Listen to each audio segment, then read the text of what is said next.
आखिरकार इंतजार खत्म हुआ और उत्तराखंड में भी मंत्रियों का बंटवारा हो गया है। सीएम धामी ने अपने पास गृह समेत 21 विभाग रखे हैं। सतपाल महाराज को पीडब्ल्यूडी समेत 8 विभाग मिले हैं। गणेश जोशी को कृषि विभाग, प्रेमचंद अग्रवाल को वित्त विभाग मिला है। वहीं आपको बताएं कि चंदन राम दास को समाज कल्याण विभाग मिला है। रेखा आर्य की बात करें तो उनको महिला कल्याण विभाग मिला है। सुबोध उनियाल को वन समेत 4 विभाग मिले हैं। धन सिंह रावत को शिक्षा और स्वास्थ्य विभाग, सुबोध उनियाल को वन विभाग मिला है। उसके अलावा आपको बता रहे हैं 4 और विभाग हैं जो उनके खाते में गए हैं। तो उत्तराखंड में तस्वीर साफ हो चुकी है। मुख्यमंत्री पुष्कर सिंह धामी के अलावा किसके खाते में कितने विभाग गए हैं, किसको कौन सी जिम्मेदारी मिली है, तस्वीरों के जरिए आप समझ सकते हैं। और कल ये स्थिति साफ हो गई। प्रेमचंद अग्रवाल को वित्त के साथ 5 विभाग मिले हैं। सुबोध उनियाल की हम बात कर रहे हैं, वन विभाग के साथ इनको 4 और विभागों की जिम्मेदारी दी गई है।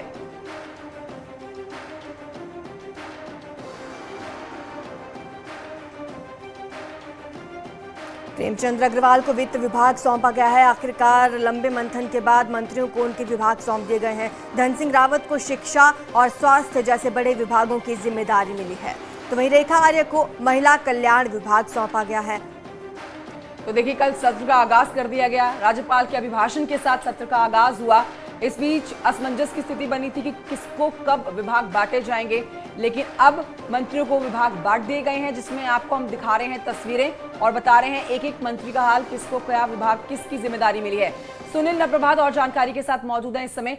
सुनील नप्रभात, सबको विभागों का बंटवारा हो गया, लेकिन सबसे ज्यादा विभाग मुख्यमंत्री पुष्कर सिंह धामी ने अपने पास ही रखे हैं, जिनकी जिम्मेदारी, जिनके ऊपर तीखी और पैनी नजर उन्हीं की रहने वाली है।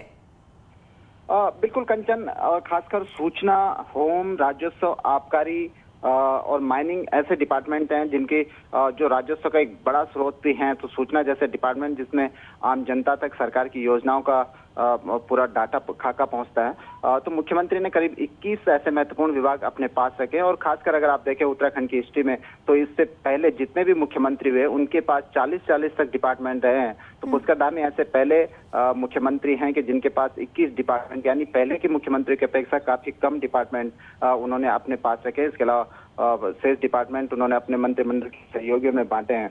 और उत्तराखंड में पहली बार कंचन ये भी देखने को मिला है कि जो धन सिंह रावत जो मंत्री हैं, अगर आप उनका पोर्टफोलियो देखेंगे तो बेसिक से लेकर हायर एजुकेशन तक पूरी के पूरी एजुकेशन का जो है एक मंत्री को सौंप दिया गया है। इसके पीछे ये भी कारण माना जा रहा है कि जो एजुकेशन डिपार्टमेंट है एक मिनिस्टर के हाथ में रहेगा तो ठीक से संचालित हो सकेगा। और उत्तराखंड में ऐसा पहली बार हो रहा है कि जब बेसिक से लेकर हायर एजुकेशन एक मंत्री के पास दे देगा। अभी तक बेसिक एजुकेशन और इंटरमीडिएट का डिपार्टमेंट एक मिनिस्टर के हाथ में होता था, हायर एजुकेशन में दूसरा मिनिस्टर होता था, लेकिन पहली बार ये प्रयोग किया गया है। जो पुराने मंत्री हैं मौजूदा कैबिनेट में, उनके विभाग कमोबेश रिपीट किए गए हैं। जैसे रेखा आर्य है, पिछली सरकार में भी कैबिनेट मंत्री थी, उनके पास महिला सशक्तिकरण एवं बाल विकास था। इस बार भी उनको ये डिपार्टमेंट रिपीट किया गया है। इसके अलावा उनके एक और नया डिपार्टमेंट दिया गया है, खाद्य एवं नागरिक आपूर्ति विभाग। तो कुल मिलाकर जो विभागों का बंटवारा हुआ है एक संतुलित तरीके से किया गया है। जो अनुभवी मंत्री हैं उनको कुछ और विभाग ऐड कर दिए गए हैं पुराने विभागों के अलावा। और जो नए मंत्री हैं चंदन राम दास जी। सुनील नप्रभात, शुक्रिया आपका जानकारी के लिए। तो उधर उत्तर प्रदेश में सीएम योगी आदित्यनाथ ने अपने मंत्रियों के साथ मंथन किया, विचार विमर्श किया और मंत्रियों को 100 दिन का एजेंडा बनाकर काम करने के निर्देश दिए। सरकार की कोशिश है कि विकास की रफ्तार तेजी से बढ़ती रहे। इस बीच आप तस्वीरें भी देख रहे हैं। मुख्यमंत्री योगी ने मंत्रियों से 17 जुलाई तक की कार्य योजना बनाकर काम करने के निर्देश दिए हैं। तो यूपी में पूरी तरह से एक्शन में सरकार है।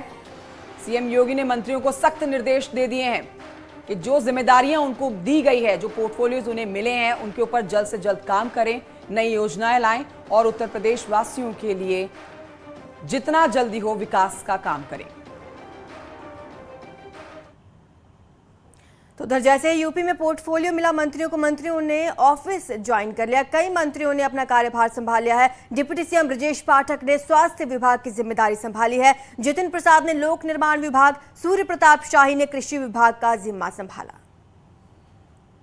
तो वहीं आपको बता रहे हैं और तस्वीरें देखिए, आप देखिए, भूपेंद्र सिंह चौधरी ने पंचायती राज विभाग का जिम्मा संभाला है। योगी सरकार में पहली बार मंत्री बने संजय निषाद ने मत्स्य विभाग और नरेंद्र कश्यप ने पिछड़ा वर्ग कल्याण विभाग का कार्यभार आखिरकार संभाल लिया है।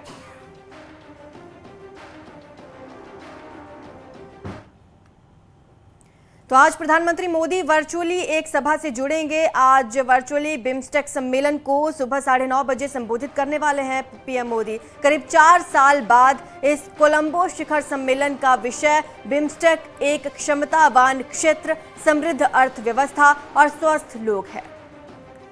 तो वर्तमान में श्रीलंका बिम्स्टेक का अध्यक्ष है और बिम्स्टेक की स्थापना 6 जून 1997 को बैंकॉक में हुई थी। बिम्स्टेक में भारत के अलावा और जो देश हैं उनके बारे में आपको जानकारी देते हैं। बांग्लादेश, म्यांमार, थाईलैंड, नेपाल और भूटान, ये देश बिम्स्टेक में शामिल हैं, जिस सम्मेलन में आज प्रधानमंत्री नरेंद्र मोदी संबोधित करने वाले हैं। सुबह 9:30 बजे का समय है।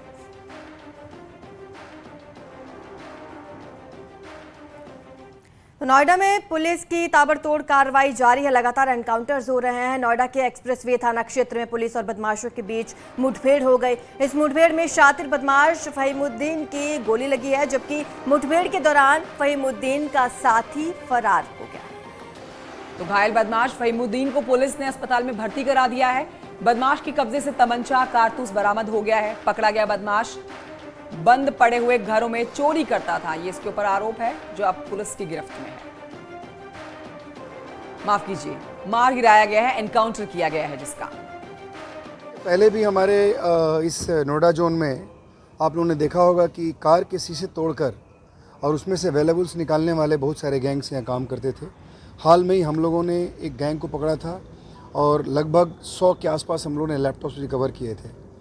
उसके बाद हम लोग लगातार, हमारी टीमें ऐसे गैंग्स पे काम करती रहती है।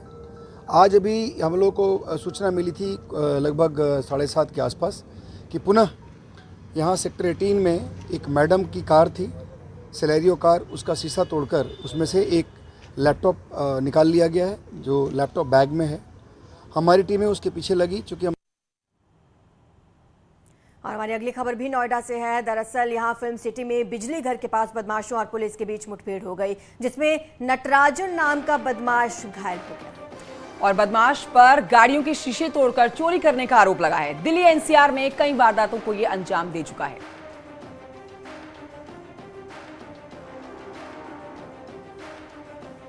तो दिल्ली एनसीआर में कई वारदातों को अंजाम देने के बाद आखिरकार बदमाश नटराजन मुठभेड़ में घायल हुआ। घायल होने की तस्वीरें आपके सामने, जो अब पुलिस की गिरफ्त में है।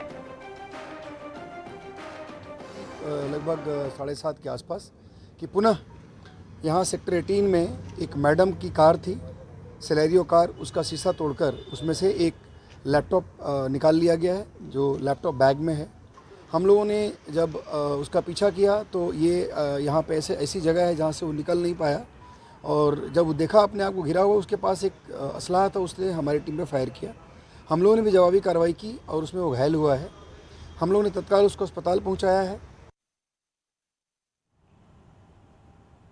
तो लखनऊ से बेहद दुखद खबर आई है। दरअसल सीवर सफाई के दौरान 2 सफाई कर्मियों की मौत हो गई है। नाराज परिजनों ने मोर्चरी पर हंगामा किया है। हंगामे के दौरान की तस्वीरें भी आप देख रहे हैं। मोर्चरी पर भारी संख्या में पुलिस बल की तैनाती की गई थी ताकि इस पूरे मामले को शांत कराया जाए और इन लोगों के गुस्से को शांत कराया जाए। नाराज परिजनों ने जमकर हंगामा काटा यहाँ पर। तो वहीं लखनऊ में ताबड़तोड़ कार्रवाई जारी है और लगातार अवैध कब्जों पर प्रशासन का बुलडोजर चल रहा है। लखनऊ में 7 करोड़ 84 लाख की भूमि को कब्जा मुक्त करा दिया गया। सरोजनी नगर तहसील के बिजनौर गांव में हलीम और महेश के द्वारा 12 बीघा भूमि पर किए गए अवैध निर्माणों को ध्वस्त किया गया है। प्रशासन का यहां पर कहना है कि किसी भी दशा में अवैध निर्माणों को बख्शा नहीं जाएगा।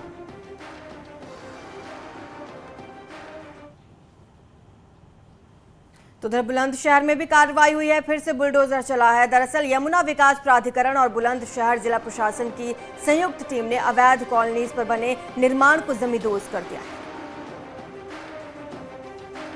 एसडीएम सिकंदराबाद का कहना है कि अवैध निर्माण गिराने की कार्रवाई के दौरान उनको ऐसा कोई आदेश नहीं दिखाया गया जो कोर्ट के स्टे को दर्शाता हो। आगे भी यमुना विकास प्राधिकरण और जिला प्रशासन की संयुक्त कार्रवाई अवैध कॉलोनीज पर यूं ही होती रहेगी।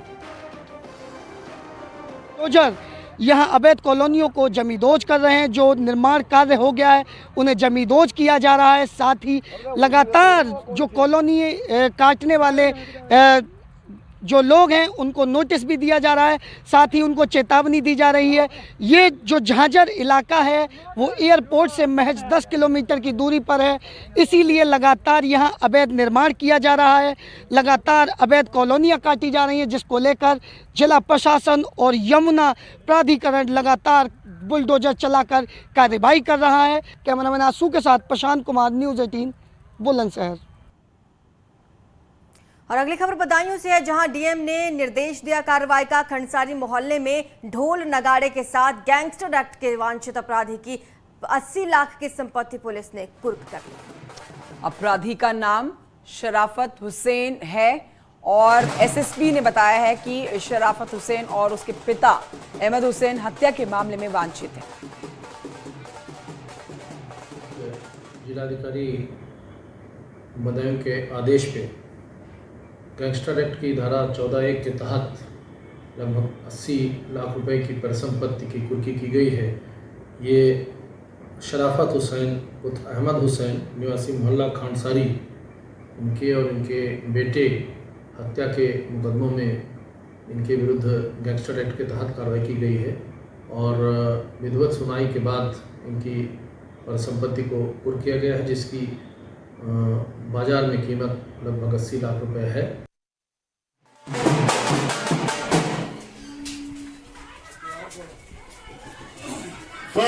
को सूचित किया जाता है थाना कोट माली के मुकदमे का संख्या 297/12 कंचन, चुनाव के वक्त आपको ध्यान होगा अब्बास अंसारी का एक बयान बहुत वायरल हो रहा था। वो धमकी दे रहे थे, लेकिन अब धमकी देने वाले अब्बास अंसारी के सुर बदल गए हैं। वो अब्बास अंसारी कह रहे थे कि एसपी की सरकार बनने पर सबका हिसाब करेंगे। जी हाँ, और बीजेपी की सरकार बनने के बाद पूरे की पूरी उत्तर प्रदेश की आवाम के वो मुख्यमंत्री हैं और हम सब की उम्मीदें उनसे जुड़ी हुई हैं। ये 3 तस्वीरें बताती हैं कि आखिर क्यों चुनाव के दौरान हिसाब कर देने की बात करने वाले अब्बास अंसारी के अब सुर बदल गए हैं और क्यों उनके सुर नरम पड़ गए हैं। दरअसल कल ही अब्बास अंसारी के पिता मुख्तार अंसारी को पेशी के लिए लखनऊ लाया गया। एम्बुलेंस केस में 2 आरोपी गिरफ्तार किए गए और कल ही ये तय हुआ कि शत्रु संपत्ति केस में 8 अप्रैल को सुनवाई होगी। इस केस में मुख्तार अंसारी के साथ अब्बास अंसारी खुद आरोपी है। देखिए, सारे मुकदमे राजनीतिक द्वेष के चलते लगाए हुए हैं और मुझे इस देश के जुडिशरी पे और इस देश के न्यायाधीशों पर मुझे पूरा भरोसा है। अब सवाल उठता है कि चुनाव के दौरान कानून व्यवस्था और प्रशासन पर सवाल उठाने वाले, हिसाब कर देने की धमकी देने वाले अब्बास अंसारी की गर्मी निकल गई है, क्योंकि अब्बास अंसारी अब हिसाब करने की नहीं बल्कि कानून व्यवस्था को बेहतर बनाने की बात कर रहे हैं। उम्मीद करता हूं कि कानून का राज स्थापित होगा और जनता ने जो भरोसा किया है उस भरोसे के ऊपर सरकार उतरेगी और हम सब साथ मिलकर के बेहतर भविष्य, बेहतर कल और उत्तर प्रदेश को उत्तम प्रदेश बनाने में सब लोग एक साथ मिलकर काम करेंगे। चुनाव के दौरान मुख्यमंत्री योगी आदित्यनाथ ने साफ कहा था, जो लोग गर्मी दिखा रहे हैं उनकी गर्मी चुनाव बाद शांत हो जाएगी। अब्बास अंसारी के बयान में सीएम योगी के उस बयान की झलक दिखने लगी है। Bureau report, news 18। ब्रेक के बाद आपका स्वागत है और खबर फतेहपुर से है, जहां पर पुलिस और बदमाशों के बीच मुठभेड़ हो गई। इस मुठभेड़ में एक बदमाश के पैर में गोली लगी है। तो वहीं आपको बताएं, दूसरा बदमाश अंधेरे का फायदा उठाकर फरार हो गया। गिरफ्त में आए बदमाश पर दर्ज है 7 मुकदमे। बिंदकी कोतवाली के बाईपास पर हुई है मुठभेड़। इस पे 7-8 मुकदमे हैं लूट के, सभी मुकदमे लूट के हैं। कानपुर में भी है, हमीरपुर में भी है, यहाँ भी है, शातिर अपराधी है। इस पूरे गैंग के विरुद्ध हम गैंगस्टर की कार्रवाई करेंगे और जो अभी एक इसका साथी फरार हुआ है, इसके लिए कॉम्बिंग चल रही है। उम्मीद है कि उसको भी हम शीघ्र ही पकड़ लें। एक छोटे से ब्रेक के लिए रुक रहे हैं, जल्द लौटेंगे।